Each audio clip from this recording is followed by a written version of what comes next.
الحمد للہ رب العالمین والصلاة والسلام علی سید الانبیاء والمرسلین اما بعد فاعوذ باللہ من الشیطان الرجیم بسم اللہ الرحمن الرحیم۔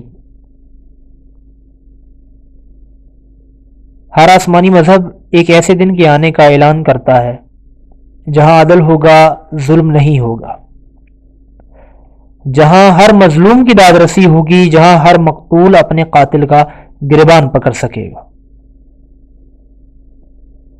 جہاں ہر مظلوم اپنے ظالم سے انتقام لے سکے گا۔ اس دن کے قرآن کی زبان میں کئی نام ہیں، لیکن زیادہ مشہور یوم آخرت اور قیامت ہے۔ اس دن کے آنے میں تو کسی کو شک نہیں ہے، لیکن سوال یہ ہے کہ قیامت کب آئے گی۔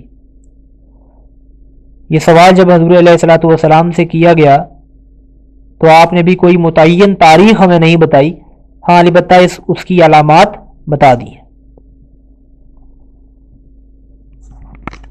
جو اس دن کے آنے کے لیے ہر اول دستے کی حیثیت رکھتی ہیں، جو اس دن کے آنے کے لیے خطرے کی گھنٹی کی حیثیت رکھتی ہیں، جو اس دن کے آنے کا چیخ چیخ کر اعلان کرتی ہیں، جو ہمارے نبی حضرت محمد مصطفیٰ صلی اللہ علیہ وسلم کی صداقت اور پیش گوئیوں کا مظہر ہیں۔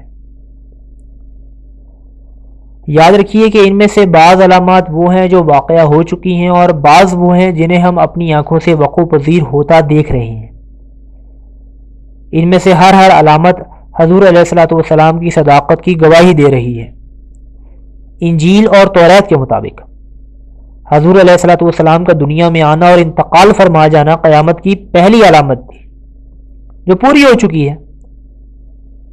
حضور علیہ الصلوۃ والسلام نے وقوع قیامت کی جو علامات بیان فرمائی تھیں، ان میں سے ایک یہ بھی تھی کہ قیصر و کسریٰ جیسی سپر پاور حکومتیں مسلمانوں کے ہاتھوں شکست کھا جائیں گی۔ یہ علامت جب بیان کی گئی تھی تو مسلمانوں کی بے سر و سامانی کے پیش نظر ناممکن سی معلوم ہو رہی تھی۔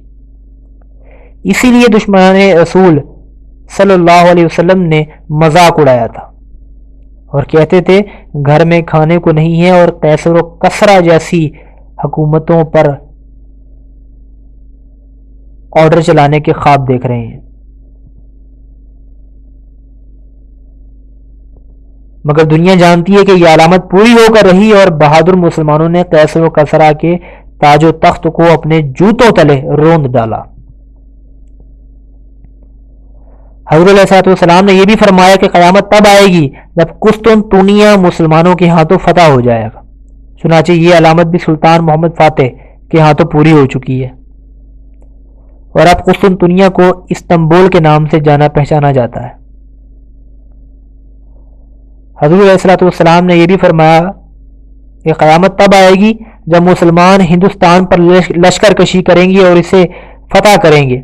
یہ علامت بھی پوری ہو چکی ہے۔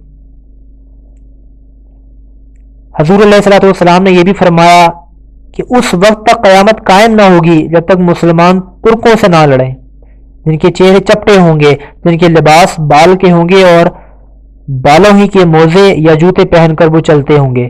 یہ علامت بھی پوری ہو چکی ہے۔ حضور علیہ الصلوۃ والسلام نے یہ بھی فرمایا کہ قیامت سے پہلے 30 کاذب دجال پیدا ہوں گے، جن میں سے ہر ایک نبوت کا دعویٰ کرے گا۔ علماء کہتے ہیں 30 کا مطلب یہ ہے کہ بہت سارے جھوٹے مدعیان نبوت پیدا ہوں گے۔ اگر آپ مسلمہ کذاب سے لے کر مرزا غلام احمد قادیانی تک مدعیان نبوت کے حالات پڑھیں گے تو حضور علیہ الصلوۃ والسلام کی بات کی تصدیق کریں گے۔ حضور علیہ الصلوۃ والسلام نے یہ بھی فرمایا تھا کہ قیامت سے پہلے خصوصیت کا اسلام ہوگا اور تجارت کی کثرت ہوگی، یہاں تک کہ عورت بھی اپنے مرد کا ہاتھ بٹایا کرے گی۔ اگر آپ دور حاضر میں تجارت کی گرم بازاری کو دیکھیں تو حضور علیہ الصلوۃ والسلام کی پیشن گوئی کی صداقت کو تسلیم کریں گے۔ حضور علیہ الصلوۃ والسلام نے یہ بھی فرمایا تھا کہ قیامت جب آئے گی تو رومی سب سے زیادہ ہوں گے۔ رومیوں سے مراد اہل یورپ ہیں۔ آج اہل یورپ کی کثرت کا یہ عالم ہے کہ ان کے وجود سے اس وقت دنیا کا کوئی گوشہ خالی نہیں، اور ان کی طاقت کا دنیا کی کوئی قوم مقابلہ نہیں کر سکتی۔ یہ پیشن گوئی آج سے 1400 سال سے زائد عرصہ پہلے کی گئی تھی، اور آج اس کی صداقت آفتاب کی طرح روشن ہے۔ حضور علیہ الصلوۃ والسلام نے یہ بھی فرمایا تھا کہ قیامت اس وقت تک نہ آئے گی جب تک حجاز میں ایک ایسی آگ نہ نکلے جس کی روشنی بصرہ کے اونٹوں کی گردنوں کو روشن نہ کر دے۔ علماء فرماتے ہیں کہ یہ علامت بھی پوری ہو چکی ہے۔ حضور علیہ الصلوۃ والسلام نے یہ بھی فرمایا تھا کہ زمین اپنے چھپے ہوئے خزانوں کو ظاہر کر دے گی۔ میں اور آپ سب جانتے ہیں کہ تیل کے کنویں اور ہر قسم کی معدنیات کی دریافت کی شکل میں یہ پیشن گوئی بھی پوری ہو چکی ہے۔ حضور علیہ الصلوۃ والسلام نے یہ بھی فرمایا تھا کہ قیامت کے قریب عورتیں ایسا لباس پہن کر پھریں گی کہ گویا وہ برہنہ ہے۔ نااہل لوگوں کے ہاتھوں میں اقتدار آ جائے گا۔ مرد اپنی بیوی کی بات تو مانے گا لیکن والدہ کی بات کو ٹھکرا دے گا۔ انسان اپنے دوستوں کو خوش کرے گا مگر والد کو ناراض کرے گا۔ اولاد اپنی والدہ کو لونڈی اور نکرانی کی حیثیت دے دے گی۔ ہر سمت قتل و غارت گری ہوگی، بے حیائی اور فحاشی عام ہوگی، رقص و سرور کی محفلیں قائم کی جائیں گی۔ محترم سامعین، یہ علامات جو میں نے احادیث کی روشنی میں بیان کی ہیں پوری ہو چکی ہیں۔ زمین اپنے پوشیدہ خزانے اگل رہی ہے، عورتیں اوریانی کی طرف جا رہی ہیں، نااہل لوگوں کے ہاتھوں میں اقتدار آ گیا ہے، والدین کو ستایا جا رہا ہے، ان کے ساتھ غلاموں جیسا سلوک کیا جاتا ہے، قتل و خون ریزی عام ہو چکی ہے، بے حیائی آخری سرحدوں کو چھو رہی ہے، گھر گھر میں ناچ ہو رہا ہے۔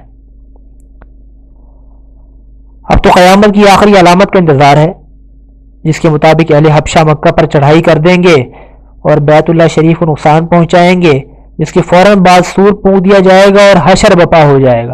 ایک ناقابل بیان زلزلہ ہوگا، بزم ہستی کی بساط لپیٹ دی جائے گی اور زمین و آسمان کو بدل دیا جائے گا۔ پھر انسان ہوگا اور اس کا اعمال نامہ ہوگا۔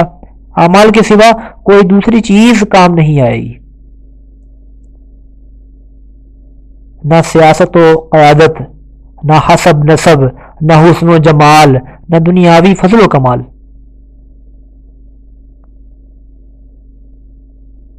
معزز سامعین، یہ سوال اتنا اہم نہیں ہے کہ قیامت کب آئے گی، بلکہ اصل اہمیت تو اس بات کی ہے کہ ہم نے قیامت کے لیے تیاری کیا کی ہے۔